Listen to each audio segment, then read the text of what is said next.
যারা পরের হক মেরে খায় তাদের ইবাদত কতটুকু কবুল হবে এই বিষয়ে যদি কিছু ব্যাখ্যা জানাতেন। ভাই, পরের হক যদি কেউ মেরে খায় আর এই লোক ইবাদত বন্দেগী করে, ইবাদত বন্দেগীতে তার আমল নামা কিন্তু বাড়তে থাকবে। কোরআন হাদিসে কোথাও নাই যে পরের হক মারলে তার ইবাদত আমল নামা যুক্ত হবে না, এরকম কথা কোথাও নাই। আপনি পরের হক মারেন, অন্যের সম্পদ আইল ঠেলেন, অন্যের টাকা মেরে দেন, অন্যের টাকা আত্মসাৎ করেন, গম চুরি টিন চুরি করেন, অন্য আরো কিছু চুরি করেন, করে আপনি অর্থ আত্মসাৎ করতে থাকেন। আপনি একটা বিষয় নিশ্চিত থাকেন, আপনার আমল নামাতে নেকামল যেগুলা করবেন, ইবাদতবন্দি করবেন, এগুলোর সব লেখা হবে। আপনি হারাম কাজ করছেন দেখে এগুলো লেখা হবে না এরকম কিছু কোরআন হাদিসে আসছে বলে আমার জানা নাই, সব লেখা হবে। কিন্তু সমস্যা হলো কি জানেন? সমস্যা হলো হাদিসে আসছে নবী সাল্লাল্লাহু আলাইহি ওয়াসাল্লাম বলেছেন, আতাদরুনা মানিল মুফলিস, তোমরা কি জানো আসল ভিখারি কে? সাহাবীরা বলছেন যে আল মুফলিসু ফিনা মাল্লা দিনারা ওয়ালা দিরহামা, ইয়া রাসূলুল্লাহ আমাদের ভিতরে গরিব মানুষ হলো যার পয়সা কড়ি নাই।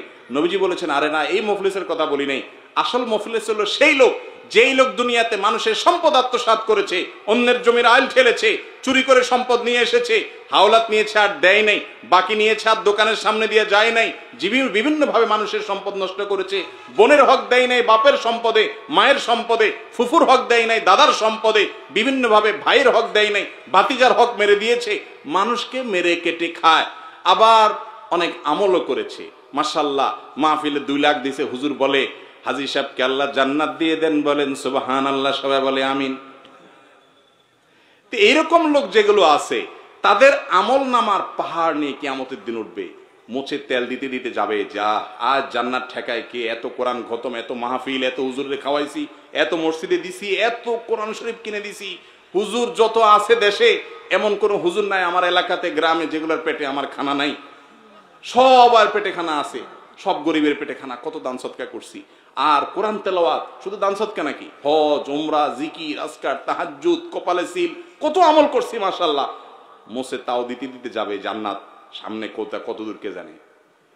আল্লাহ রাব্বুল আলামিন হাদিসে আসছে, ওই জায়গায় যখন ওই লোক আমলের পাহাড় নিয়ে যাবে, কিন্তু ওই যে মানুষের হক মারছে আবার সাথে ইবাদতও করছে, আমলের পাহাড় নিয়ে যাবে, তখন আল্লাহর কাছে কিছু লোক এসে ঘিরে ধরবে তাকে, ঘিরে ধরে বলবে, আল্লাহ এই যে লোক, ইয়া বড় হাজী সাহেব, গাজী সাহেব, শেখ সাহেব, মুফতি সাহেব, মালানা সাহেব, সভাপতি সাহেব, সেক্রেটারি সাহেব, কেশিয়ার সাহেব, সদস্য সাহেব, কমিটি সাহেব, অমুক সাহেব, তমুক সাহেব, এই সাহেব অনেক আমল করছে আল্লাহ, সব ঠিক আছে, মাগার আল্লাহ আমি একজন রিকশাওয়ালা ছিলাম, অন্যায় ভাবে আমাকে একদিন একটা থাপ্পড় দিছে, ভাড়াটা দেয় নাই, আমি তো দুনিয়াতে আর জোর করে আদায় করতে পারি নাই, ক্ষমতা ছিল না, তুমি তো আহকামুল হাকিমিন, তুমি তো সকল বিচারকদের শ্রেষ্ঠ বিচারক, তোমার তো ফামাই ইয়ামাল মিসকালা যাররাতিন শাররান ইয়ারা, চুল পরিমাণ খারাপ কিছু করলেও তুমি তার বিচার করার কথা, আমি আজকে বিচার চাই। আল্লাহ বলবেন, এখন তো আর টাকা ফেরত দেওয়ার সুযোগ নাই, ঠিক আছে, আমল যেগুলা কষ্ট করে নিয়ে আসছো ওখান থেকে তাকে কিছু দিয়ে মামলা নিষ্পত্তি করে দিবেন, যাও তুমি চলে যাও। আরেকজন আসবে, আরেকজন আসবে, আরেকজন আসবে, আরেকজন এসে বলবে আমার আইল ঠেলছে আল্লাহ, আমি জানতাম না। আরেকজন বলবে আল্লাহ আমার লাউটা চুরি করে নিয়ে গেছে। আরেকজন বলবে আল্লাহ দোকান থেকে বাঁচি নিয়ে আর ধারে কাছে হাঁটে নাই। আরেকজন বলবে আল্লাহ বিচারের নাম দিয়ে আমার কাছ থেকে টাকা নিয়ে বিচার করছে, নেতা ছিল এলাকার।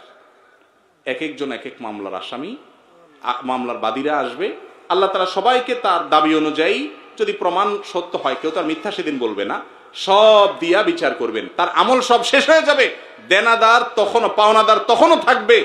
এবার তো আমল শেষ, কি দিয়ে দিবে? এবার তাদের পাপের বোঝা দিতে থাকবে, যে তুমি তার হক না কষ্ট, তার পাপের বোঝা নাও। এখন নিতে নিতে নিতে নিতে আমলের সব শেষ হইয়া পাপের বোঝা নিয়া তারপরে সে জাহান্নামে নিক্ষিপ্ত হবে। তাহলে অন্যের হক আত্মসাৎ করে, মানুষের হক নষ্ট করে, মানুষকে কষ্ট দিয়ে, মানুষের প্রতি অবিচার করে, আমলের পাহাড় আর ইবাদতের পাহাড় করে কোনো লাভ হবে? আল্লাহ আমাদেরকে বুঝার তৌফিক দান করুন। আমল খুব বেশি দরকার নাই বাবারে, ফরজ মেন আমলগুলা করেন, কোন মানুষের হক নষ্ট করিয়েন না। আপনি নিশ্চিন্ত থাকেন, আপনি জান্নাতে যাবেন ইনশাআল্লাহ।